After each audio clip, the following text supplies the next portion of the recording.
Roger, from coming in from the southeast. I have you in sight now. I'm just up to making sure 3 o'clock friendly high. Roger, no zero yet. The target from my position now is about 11 or 12 o'clock, about 1 mile in the valley over there. You go ahead and mark it, and is it right about where that smoke is coming up from right now? Okay, it's about a mile down the valley to the east from that smoke.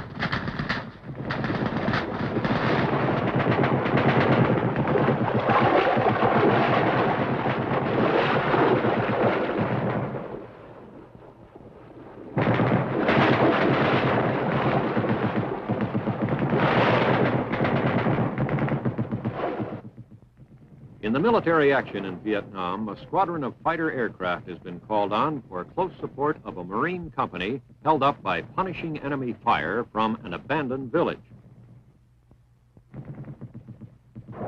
Guided by the small observation plane close above the green battlefields of Vietnam, the Marine airstrike dives on target.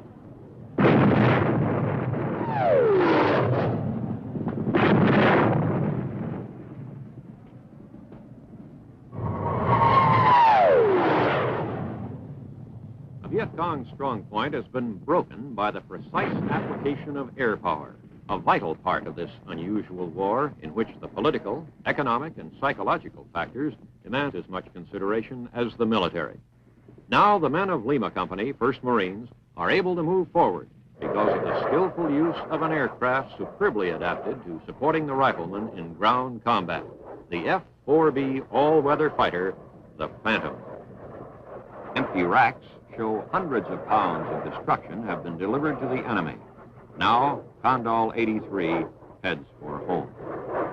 This is the flight leader, Lieutenant Colonel A.W. O'Donnell. The flight is part of Marine Squadron VMFA 323. Colonel O'Donnell is the skipper. Da Nang, 323's home port, is a main American base. Every day, this Center for Tactical Air Support launches and retrieves hundreds of combat sorties.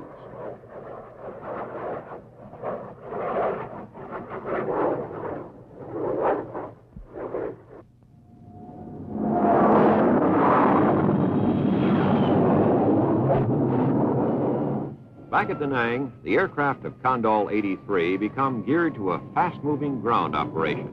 They've got to be ready for the next mission whenever it comes.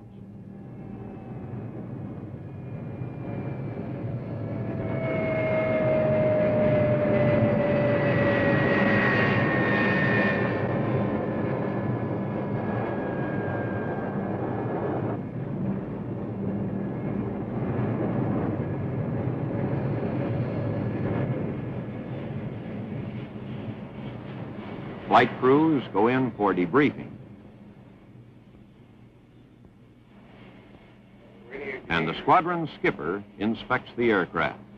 Number 2 was hit, we believe it was on the first run. He thought he felt something was one hole in the left portion of the stabulator.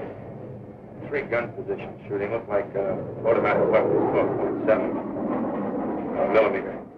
Was there any pattern to it? They were all shooting at the same time, reasonably accurate. We got picked up in fire on the first run. 3 pulled up. Refueling and repair are completed quickly. The Phantoms are soon back to mission readiness. It's usually 95 degrees plus on the Da Nang flight line, but their mechanics are doing as good a job as they know how, and they're all experts.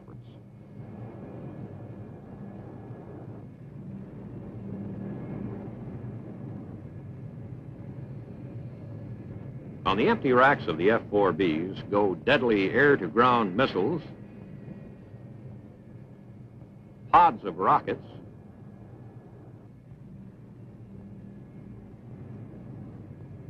the 1,000-pounders they call iron bombs. When these aircraft go out, they'll be carrying a full load of trouble for the Viet Cong.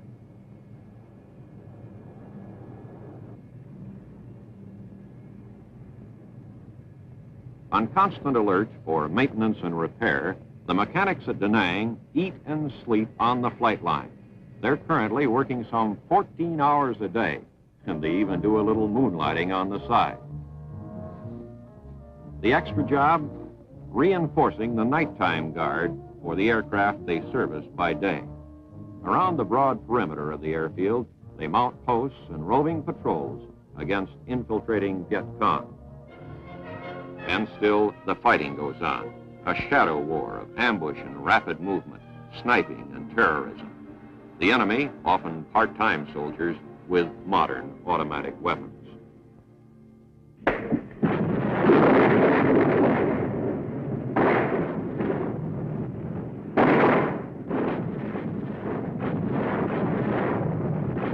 War against this ruthless, determined enemy demands the closest ground-air coordination, and any hour can bring another mission for Colonel O'Donnell and the men of VMFA 323.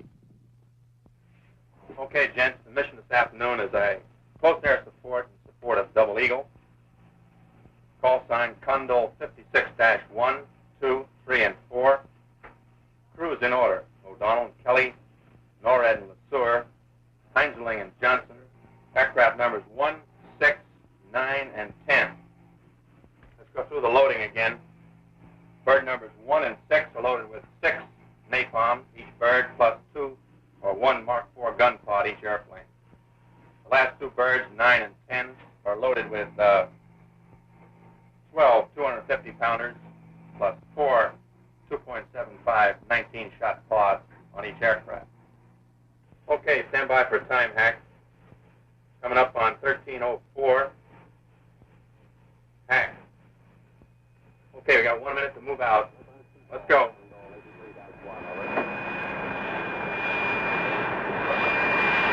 Roger, Condol. Condol 83-1, estimating off with 4 at 1-8, over. Roger, take care.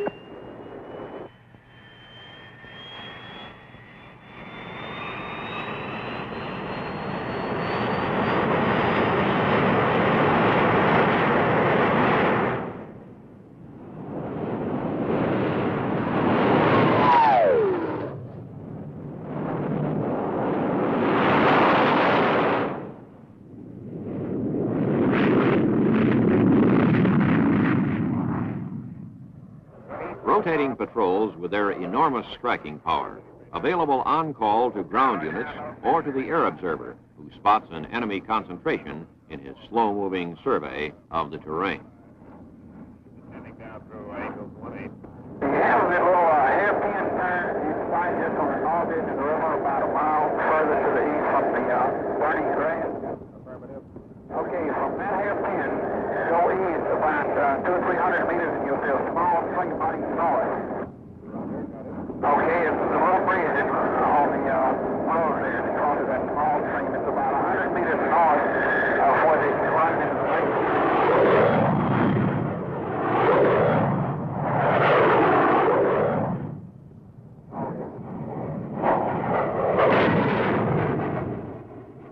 As long as this bitter conflict continues, those who fly in Vietnam, Marines and Navy, as well as Army and Air Force, will devote their full strength, courage, and skill to stay on target for ultimate victory.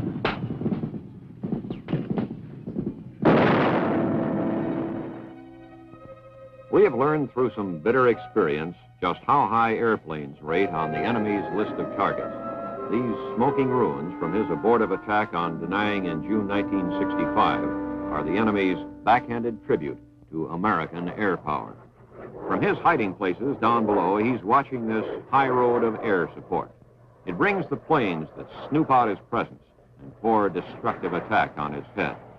In Vietnam, our complete command of the air is a prime tactical advantage. To sustain close air support, we've created forward bases out of some of the most unpromising territory on Earth. At Chulai, this sandy waste was pushed and scraped into smoothness. Aluminum mats were bolted together to form an instant airstrip called SATS, Short Airfield for Tactical Support, the working start for the present vast complex at Chulai. Within days, with portable arresting gear installed, the new base was in operation. Near Chulai and our other bases, Hawk missile batteries stand guard against possible aerial attack. Firing at fast-flying drones keeps men and missiles prepared for enemy action.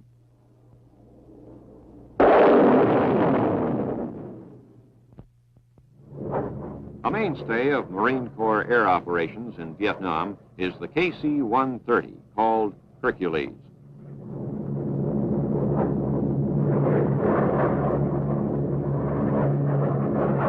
Its principal assignment is air-to-air refueling, so when Hercules teams up with the Phantom, it's not something new on TV. It's a technique that adds hundreds of miles to the range of the F-4B.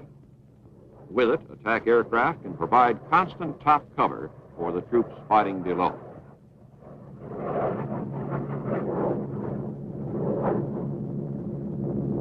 The KC-130 is a regular visitor to the front lines, dropping tons of ammunition and supplies in each flight.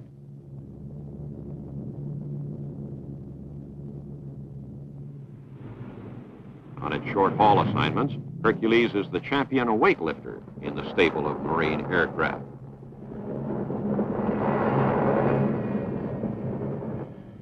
Its rugged construction makes this plane unnatural for operations in Vietnam. To Chulai and Da Nang, together with the troops and weapons of war, Hercules sometimes brings a special kind of cargo. The boxes, labeled Civic Action Program, hold garden rakes, tomato seed, food, and medical supplies. The Civic Action Program reaches people demoralized by years of fighting. The program aims at the renewal of their hope and self-confidence, and the objectives stated by President Johnson to rebuild stable government and the shattered economy of Vietnam.